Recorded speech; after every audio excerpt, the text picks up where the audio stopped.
Hey guys, it's the movie guru, and I actually found a real authentic Baltimore, seems to be like comic table. We've got some Edgar Allan Poe inspiration here. If you guys know, Edgar Allan Poe is was from Baltimore, I believe lived in Baltimore, and so just want to ask you a couple questions Sure. about who you are and some of your artwork and your comics and what Sure. inspires you.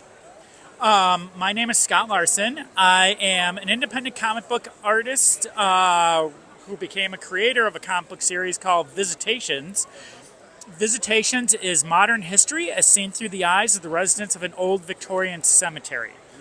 The characters are based on real monuments in different cemeteries around the world, and they have adventures while history grows and changes in the background. It starts at the turn of the century and it'll go to present day or however long I live. I don't know what ending is coming first. And all the issues do something different. So let me show you real quick. So the first issue right here, it's Visitations issue 1. It is an introduction to the characters. The second issue, which is number 2, is all double page spreads. Oh, wow, look at that. And whoever is reading it is required to move it around Oh, wow, look at that. and around And around. and Wow. around. Correct. And this is my display copy, which is why it's stick together because it fell apart. The third issue is a point of view story, and whoever is reading it is the main character. The main character ends up in a very bad place and sees murders. I hope your audience can go to sleep after seeing that. The fourth issue is fully painted, and it comes with a link to a downloadable audio file, which is the same story told from a different perspective. Oh, that's not it. Sorry. Same story told from a different perspective in the style of a 1940s radio show. The fifth issue is a couple different comic strips. One is a comedy comic strip. The Archie type. Right, kind of like Calvin and Hobbes, actually. The second comic strip is an adventure strip, and then they come together in the middle and become one story. Do all these take place? I know you said the cemetery, but is it a Maryland or Baltimore base? It is not. The comic takes place in Chicago, actually. The sixth issue is told in newspaper headlines. The seventh issue is a flip book. So on one side, it continues the story that starts in number 6. On the other side, it's the origin of one of the characters, and he meets Barack Obama the day before the 2008 election. Number 8 is a gigantic battle in the cemetery. A battle? Would you say good? Is it good and evil, life or Yes. death? Yes. So it's the heroes of the book, which are kind of like a Ghost Justice League, and they battle gargoyles in the cemetery. And so the cemetery itself is based on a bunch of different places. One of them is Congressional Cemetery in Washington, D.C. The big one is Graceland Cemetery in Chicago, and that's super close to Wrigley Field for anyone who knows the Chicago Cubs. And both Graceland and Congressional Cemetery really, really like the book. And so they gave me a lot of information that most people don't know. So within issue number 8, there's a lot of information, hidden secrets of Graceland Cemetery in that particular issue. That's always great to hear when there's an actual real place that place supports and then gives you nice yeah. facts like that. And then number 9, I reveal who the villain is, but I didn't want anyone to just look at the last page, so it's a connect the dots. Wow. And so with the Baltimore stuff that you have at the table here, I make sure that I represent whatever city I'm in whenever I go to a convention. And so I make sure that I do an Art Deco piece for whatever city I'm in and a history of the skyline. So over here, actually, let me come around. You can turn it a little bit so that way you Yeah. get in the frame. So over here, I've got an Art Deco piece of the USS Constellation. Which is parked at the Inner Harbor. Correct. And this is the history of the Baltimore skyline. And so that's the 1800 or turn of the century, 1930, 1970s, and now. And because we're super close to Washington, D.C., I have the Washington, D.C., the monuments there. And I've got I've got the construction of the Capitol, which is the 1700s, early 1800s. That was 1860 during the Civil War, and then that's now. And you drew all that? Yes, correct. And then I've got.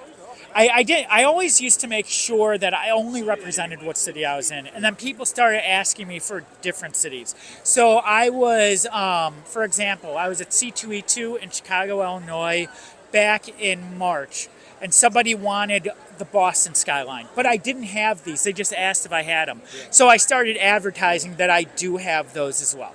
Can I make a request for one? Sure. Asbury Park, New Jersey. I can certainly do that for you. No problem. That's where we're from. Okay. Yeah. But yo, it's been really great meeting you and looking at these comics. They're scary, man. Looking at them, they're scaring me. You know, and so I can only imagine. And also, man, the creativity in each episode that you just showed me is amazing. Oh, thank you very much. So I see it as a superhero story. It's superhero in history. Okay. I'm not a horror fan at all. I don't think about that stuff. I don't watch the movies. I don't read any of the Stephen King books. But what had happened was I had walked through Graceland Cemetery in Chicago, and I found out they had some ancestors buried there, the first Larsons who came over from Sweden in 1869. And as I was walking through the cemetery, I found a monument that looked like this. So this is actually the Spectre from DC Comics, but the monument in Graceland is called Eternal Silence, and it's supposed to be Father Time. So way back, we're used to angel iconography right now and a lot of religious stuff. That did not used to be the case. So what they would do, and actually, so I got this set from Michael's, but if you take a look at this, you have the skull. And you have wings, and that represents death. And that representation actually there's a lot of that in Boston graveyards. So that was the early America's version of death. And in fact, in Boston, there is a tombstone with Father Time battling a skeleton as the skeleton that represents death is trying to put out the light on somebody's life. So Father Time was a really big thing. But so the haunted story that goes along with this particular monument in Graceland Cemetery is if you look into its eyes, you see a vision of your own death. Now, I don't know if that's true or not because I was too afraid to look myself, but that is one of the legends, and with a lot of different haunted places, and this is across the board. This doesn't just happen in Chicago, and it doesn't just happen here in Maryland. With a lot of this stuff, a lot of the stories stay consistent. So when paranormal activity happens, it's usually electronics fail, there's a feeling of cold. There's 4 types of ghosts that permeate everything. And one is kind of like a memory where the same thing happens over and over. So you're from New Jersey, right? So in New York, you guys know the Empire State Building? Yes. So back in the early 1940s, there was a woman who jumped off the Empire State Building. And when she hit a car that was underneath it, she remained intact. And she's known as the most beautiful suicide. If you look it up on the internet, you'll find it. And then when they tried to move her, she fell apart because she had crushed the hood of the car. And so she remained intact. And so people have continued to see her on the roof of the Empire State Building over and over, like jumping off. And that's just one of the types of ghosts that's out there. So there's a whole lot out there. And Maryland, also Baltimore, has a lot of different ghost stories too. And I don't know if you know this.